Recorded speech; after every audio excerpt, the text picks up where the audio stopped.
Welcome back to SnowRunner, guys, and today we're going to be talking about Rebel TRX 01's Ram 3500 truck pack. Now, a couple of questions to get out of the way right off the bat. One, this is a PC mod, obviously because it is branded, and also there's a lot of different features in this thing that are a little bit too memory intensive to run on the consoles properly. And two, this is also a paid mod. I believe he said access was about $10, and the reason for that is because he's trying to recoup a lot of the cost that he actually incurred when making this thing across not only himself, but the effort that was put in by his team of mod creators to bring this truck to a reality.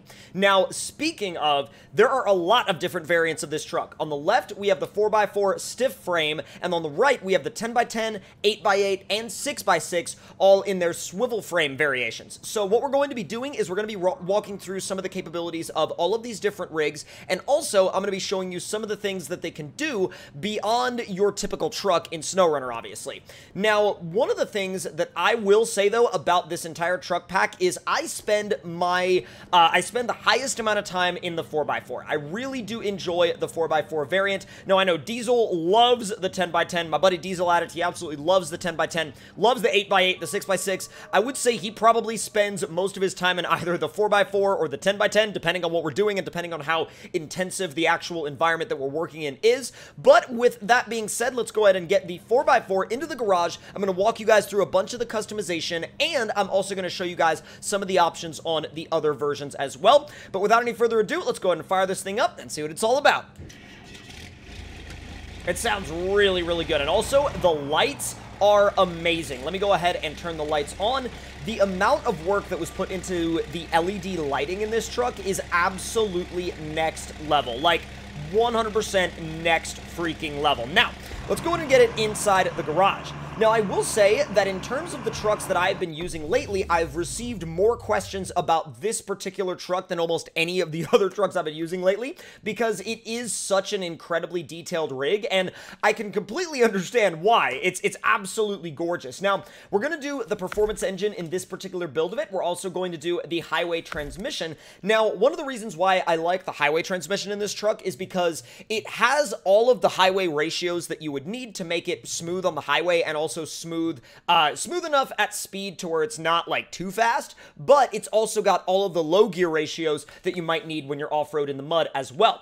Now, suspension wise, you have the stock one, you have a crawler setup, you also have a tow setup, and then you have a couple of other suspension tunes by Yeah Buddy, like for example the YB Baja and the YB Tune. Now, you may say, why is it squatted backwards like that? Well, one of the reasons for that is because these tunes are not designed to work with the dualies. So part of the reason why the suspension is sitting back so far is because the dualies are on the rear. It's a weird coating. It's not even an issue, but it's just a weird coating thing that happens to occur when you have the Yeah Buddy tunes on this truck and you have the dualies on the back. So we're actually going to build this one into a tow rig, because the 4x4 I would say I use more as a tow rig than anything else. Although one of the coolest things is you can actually select a dual setup or a single wheel setup, and of course you can also select a single rear wheel bed, so you don't just have the dually bed, but you also, apart from those two, you have access to a flatbed as well.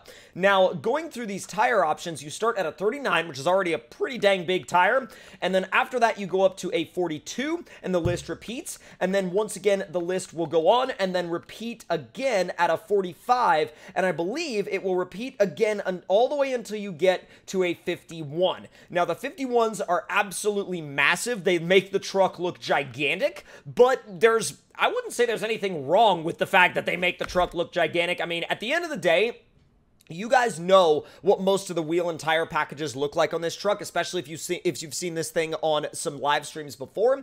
But just to catch you guys up, if you haven't, you have, let's see, the generic off-road duals, you have Maxxis Rockzilla duals, you have Pitbull duals, you have Assassinator duals, and BKT duals, which I believe are not a combination that I've seen very often on anything else. You also have these Toyo Open Country RTs in dually. Then you have CCS's old Nittos, you have the Pitbulls in a single, you have open countries in a single. You have Rockzillas. You have trail grapplers, which look really good. Ridge grapplers, fuel grippers, boggers, and TSL Super Swampers in a single as well. But on this particular build, we're going to stick with the 51-inch Toyo Open Country RTs. Now, frame add-on wise, you of course have the gooseneck hitch in the bed. You got the roof rack, the toolbox, the UTV bed, the front weight, which the front weight I would definitely recommend using if you're planning on doing some real heavy hauling with this truck. It definitely helps a ton.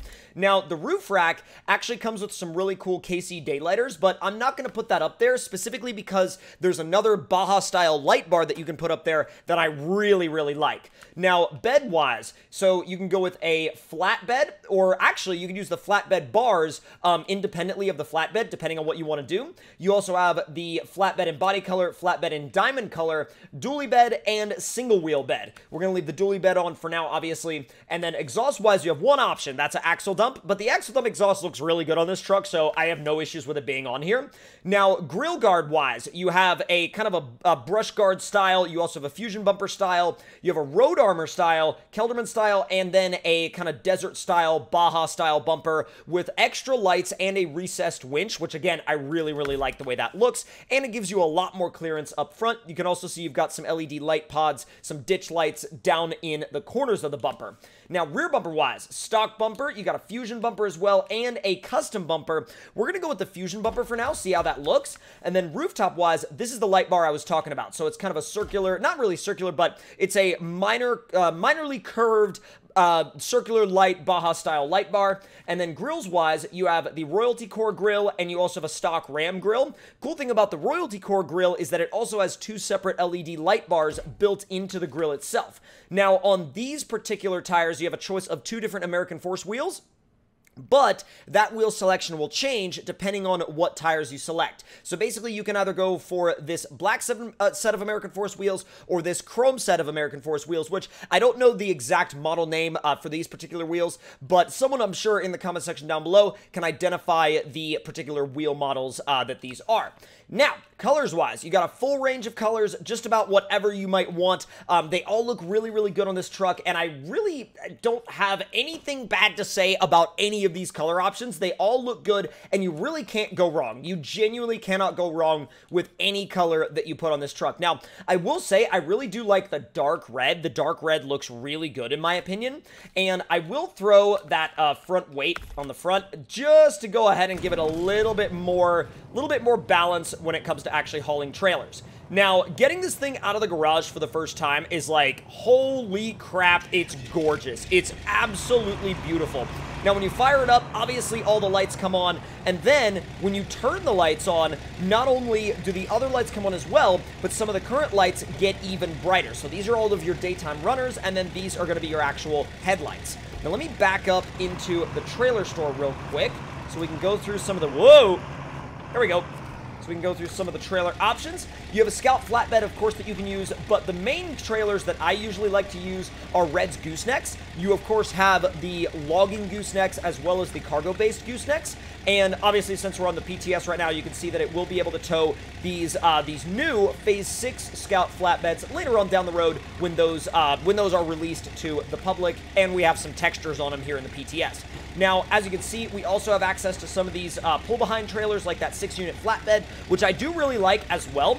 But let's see what we're going to go ahead and throw behind this thing. Now, oh, that would actually work really, really well if you wanted to leave the gooseneck hitch open for something else, I guess. But we're going to go with the long log gooseneck and see how that does. Actually, no. I was going to say, see how that does, but actually, no. I want the 6-unit long flatbed gooseneck, and I would like for it to drive forward, please. Thank you very much. Now, here are the 3 others, which you can also throw the gooseneck hitch onto those as well. But, whoa, look at that unit of long planks. It's like a single 4-unit long plank. That's so freaking crazy. God, I love some of these new cargo units in Phase 6. They're so sick. All right, let's see what this thing... Whoa, large pipe? How about large pipe? And then we can have on the back... Let's do large pipe and metal beams. That seems like a somewhat typical haul, maybe, in some kind of world of heavy hauling. Cool thing is, when you have a lot of weight on the back, you can also change the suspension mode and raise the rear up, and when you have the towing suspension on, that basically activates a rear airbag system, which basically stiffens up and raises the rear suspension, so you really don't have to worry about bottoming it out just about ever. Now let's go ahead and make our way out of this garage, and also, as you can see, when you have the front weight on, you never, ever, ever have to worry about bottoming it out. It's not a truck that you would ever have to worry about bottoming out at all, really. Now, God, it looks so good. I don't think I've ever seen a setup that looks quite that good. Now, I will say, you do have to be careful running the 51s with the standard bed, because they will rub on the rear duals just a little bit. I will say, when I'm using this truck on a regular basis, when I'm using it for work, I usually dial the tire size back to about a 49. I think it's 49 is the next size down. Either it's like 48 or 49. Either way, I don't usually run the 51s when I'm using it for towing. I run like one size down from the 51s. But regardless, I mean, you still can't go wrong with it. I mean, going wrong with the 51s is just not something that's going to happen. Now, I will go into photo mode here real quick, because, oh my God, I want you guys to be able to see this thing from, like, the best angles possible. I can't get over how good it looks. I genuinely cannot get over how good this truck looks, how good this setup looks, and at the end of the day, like, how much you're getting with this setup. Now, let me make sure that it went back into the standard view, because fun fact about the public test server, sometimes it doesn't like to actually put you back into your actual driving cam, and instead it just tries to leave you in free cam, and then your truck drives away when you hit the gas, and you don't drive away with it. So there is always that. Let's see how you do in some shallow mud with some proper cargo behind you. One interesting thing about it is that it's not necessarily, I mean, yes, it will outperform your standard typical vanilla trucks, but it's not overpowered to the point to where you never have any challenge. You definitely have to keep an eye on where you're going and what you're driving through and what you're hauling through, because, you know, keeping an eye on that is absolutely crucial to making sure that the truck never ends up stalling out, never ends up bottoming out, never ends up getting stuck. So you will have to keep your wits about you when driving this thing, and it's not necessarily something that you can just point at the terrain and be like, okay, go, and then never think about it. It's not necessarily a full-on yeet machine. You can drive it that way if you would like, but only when you're not hauling heavy cargo, because when you're hauling heavy cargo, you do actually have to legitimately think about how you're driving it, because it does drive in a very vanilla game plus type of way. Obviously, it's going to have more suspension travel, it's going to have more flex and stuff like that, and it's going to drive very, very smooth, but again, you do still have to think about what the game is doing and what the environment around you is also doing. So, after we've driven the 4x4 now, we will be sending this thing off the bridge jump later, so do keep that in mind. But I'm also going to go to the 10x10 swivel frame version, because this one's silly. Now, we've already been inside the garage, obviously, with these trucks, so what I'm going to do is I'm going to do a really quick build outside the garage, and suspension-wise, we're going to throw the crawler on this one. We're going to go with some of the largest tires we can find, which are going to be these max-size boggers, which get really, really close to each other, but are not necessarily too close. We're going to throw the highway gearbox in it, because that's going to be the best combination of speed and crawlability, and performance engine, as well as, let's see, not the fifth wheel hitch, because I feel like if we did the fifth wheel hitch, it's not really what we'd be looking for. And then, let me just see, okay, we can do saddle high on this thing as well. If you wanted to legitimately haul like a, you know, like genuinely a saddle high trailer, an 8-unit super heavy with this truck, you absolutely 100% could, and it wouldn't be a problem. So let's do the roof rack up there, and we'll do the American Force flatbed bars, and then let's see what else we want to do. Maybe nothing too crazy. I think that'll just about set us up the way we want to be set up, and I'm just going to repaint it maybe real quick. See if, oh, I actually kind of dig it in the purple. The purple looks really, really good, especially with like the red running lights. But let's see what this thing does when you try to climb it up something. Let's raise the suspension. The 10x10 looks a lot better with the suspension raised up if you're using it in crawler mode. When you're not using it in crawler mode, it will clip into the body a little bit, but at the end of the day, that's not really that big of a deal. Let's see what it does when we just throw it into some obstacles. Yeah, so it doesn't seem to really care, and that's kind of always the theme with the 10x10, is that it drives, well, unless you flip it over, it drives like an insect, pretty much. Are you gonna actually pull yourself back over?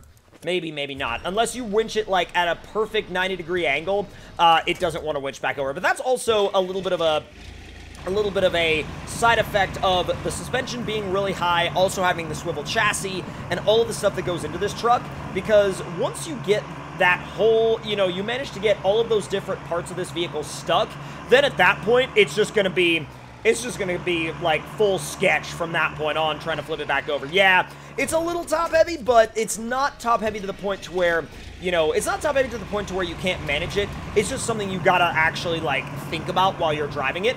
And obviously, you know, I am well known for flipping vehicles over in SnowRunner, and I completely understand and internalize that, but still, it is one of those things. And I'm sure there's gonna be people out there that are gonna be like, oh, it's only flipping over because TC's driving it wrong. And you know what? I mean, I feel like there's no real right or wrong way to drive this thing. I mean, you just kind of send it at the terrain and hope for the best. But, I mean, look at what it's climbing. It climbs hills like a spider. I mean, it doesn't really have any limitations in terms of climbing unless you run into something completely vertical. And if you're running into something completely vertical, you might want to rethink your route at that point anyway, because you probably have, like, you know, crazier things to think about if your route has gotten completely vertical, and that is the limit. Yep, we found the limit.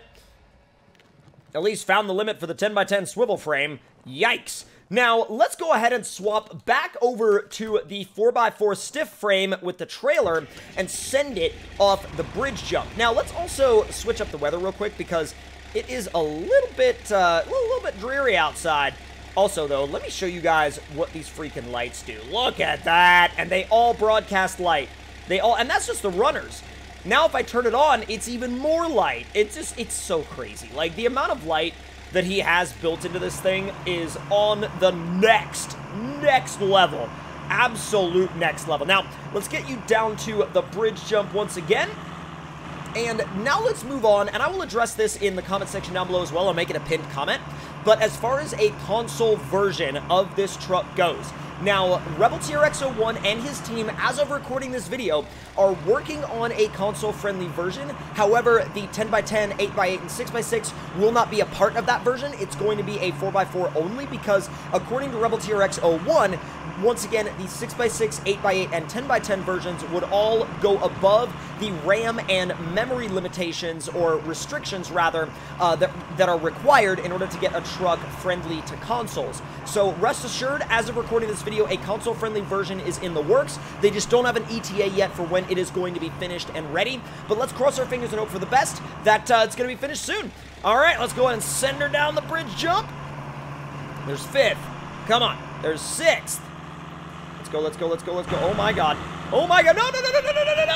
Stop or no. Oh, God. I tried to switch into first-person view to prevent the camera from glitching under the bridge, and inadvertently switched to the trailer cam, and then, wow. Wow. The only thing is, now I can't back up. So I can't exactly just fix this from the standpoint of driving the vehicle, but I think this is the first time I've ever just left a vehicle hanging from the end of the bridge jump. We'll come back and redo that one sometime in a future upload, but, I'm gonna actually leave it at that because that is a hilarious first for me, and I tried to do everything right. I tried to go into first-person view to actually be able to, you know, look where I was going, but by the time the camera glitched under the bridge, I wasn't able to see where I was going anymore, and thus we ended up here. So if you guys enjoyed this video, make sure to let me know your thoughts and opinions in the comments below. Hit that like button if you enjoyed, subscribe if you're new, and I will see you guys next time. Talk to y'all later.